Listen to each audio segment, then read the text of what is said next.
So here's the story of how one Wonjesani Kenani became an instant overnight enemy of the entire media profession in Malawi. So you know the backstory. Wonjesani Kenani is right now the biggest opinion influencer on social media. He posts on Facebook, Twitter, and he's posting on topical issues. And recently, with the COVID-19 ravaging Malawi, he put out a notice saying, guys, I'm collecting donations to help out my country, you know, fight the COVID-19. People have been giving monies in their droves, and along the way, he was supposed to deliver the money to the government, and then he put out a notice. I'll put it up here for you to read as well, but here's what he said. My plea to my friends in the media: I'm sorry we will not pay any journalists any allowance for covering the donations during the handover events. Okay, fair enough. And then he went on to say, I have to say this because there's a practice we all know that journalists invited to an event are given at 10,000 or 15,000 as an allowance. In our case, this being the money we are receiving from the poor, the donations, he's talking about donations here, we cannot afford to part with even one tambala being the lowest denomination of the Malawian kwacha. In such cases, then it's better not to be covered at all. We will just take photos with our smartphones and post here on social media. Don't get me wrong, media houses that want to cover our events are more than welcome, and we'll be inviting them through the Society of Medical Doctors Secretariat at any time we have the handover. Just that there should be no expectation that we'll pay anything. I thought I should make that clear up front. Thank you. Boy, he shouldn't have said that. He should have posted that, because I am in the media groups where there are some big media people, and there was instant backlash. There was instant backlash because the media people thought that they were being disrespected, and they were like, how dare he? We've been covering him before today. We've covered him even before he had the money, and we did not ask for any allowances. Why would he say this now? So for the people that were angry, they were angry because he went on social media and posted like, this is a dirty secret of the media, that they get allowances for covering stories, and people did not take it well, because so many people get allowances, politicians get allowances, and facilitators at the events get allowances, and when it was the media and he put it out there, people did not take it well, and people went in violently against him. I could feel the anger in some of the Malawian media groups that I'm in, and people were angry. People were angry, believe me. So one of the arguments that later came on after people had finished with the emotional debates was that so someone, I think this should be Levi Zeleza-Manda, posted on Facebook saying, it's not that journalists want allowances, it's just that the people who have big stories don't need to give journalists allowances. The journalists will hunt for a big story. But if your story is small, like you're donating a bicycle to a whole school, that cannot be in the media, that cannot sell a newspaper. Now you have to go to the paper and you have to go to the media house, get one of the journalists there to cover your function, which means you're taking them away from the big stories they could be chasing for the day, to cover you handing over a bicycle or something like that. In that case, you have to give them, you know, some allowance, because first of all, the allowance is very fair, because if you were going to go with a PR agent, they're going to charge you thousands and thousands, not just 10,000 or 20,000.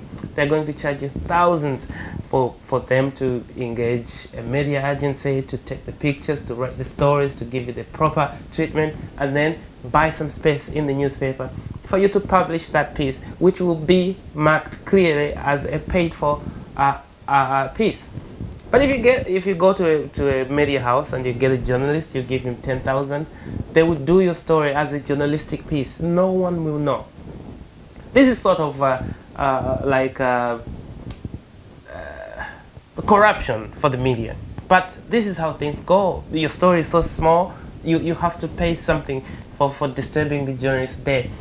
Well, that might be very shocking in other countries, but in terms of Malawian journalism, that is standard practice, and it is practiced a lot and on a large scale. So you have got like big time players like Airtel, TNM, the banks. Whenever they have functions, corporate functions, they invite journalists, they give them allowances, and then journalists do stories based on those functions. In a way, it's a revolving door, because people who don't have money, that means will be squeezed out of the limelight, and it's always people, the NGOs and the big banks and the big business tycoons that are getting the limelight. In a way, though, Ongezani Kenani was speaking truth to power, because this is the media's best kept secret, and it happens extensively in all media organizations. I remember when I was doing my practice in Zuzu, we had MBC. They couldn't release the cameraman, a vehicle, and the reporter without you guaranteeing that there would be an allowance there. And not just an allowance enough to cover the fuel, enough to satisfy them. So they could be sitting out there waiting for bids from the best payers. And in the end, you know, the news you see on MBC and if you turn a newspaper in Malawi, you turn page 1, page 2, and then you start seeing all these, you can sense that they are paid for pieces. You see, oh, he donated a bicycle, he donated blue gum leaves, he donated ginger. Why would that make national news? It's so small. Did it just happen that the journalist was walking and he found that? Or is that so important to the nation? Well, this is what Ongezani Kenani was talking about. So he did anger the media by airing their dirty laundry in public. But he has a point. Sometimes the media in Malawi can get notoriously corrupt when it comes to seeking out allowance-only stories. So in that respect, I side with Ongezani Kenani. He said that. Fully knowing, I think he's been in media before. He's been a columnist, and he knows. Ninja knows how Ninja does. So he was not far away from the truth. But the backlash was swift, and many people were angry, which also speaks to the hypocrisy of the media in Malawi. It's very hard to criticize the media in Malawi. Even amongst the media itself, you could have Nyasa Times like flaunting all the ethics of journalism, and they know. You'll never see them, you know, going after Nyasa Times to say this is not how we do journalism.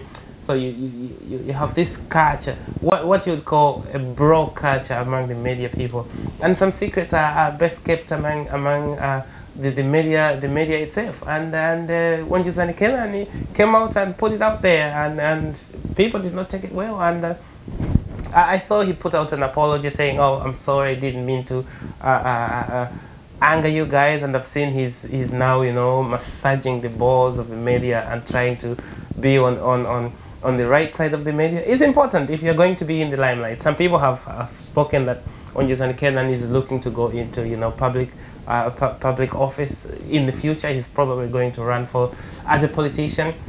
It's very important for you to keep the media on the right side. So some things cannot be said, and definitely not the dark sides of Malawian media. But then I saw someone, I think should be Anderson Goa, he posted online saying the media in Malawi is corrupt, and whatever Ongezani Kenani said is nothing but the truth, and people should not, you know, people should not be angry over being told the truth. He's getting donations, he's trying to hand over the donations. If he's going to budget for the media, then it's not going to be cool, because the money has to, you know, go to the fight for COVID, not go to the journalists' pockets. But the mistake he did was that before that, there had been several stories of Kenani and his fundraising effort, and all of those were not paid for. I don't think he paid. I think he was even on the front pages of some of these papers. You know, people were giving monies and they were giving him media attention.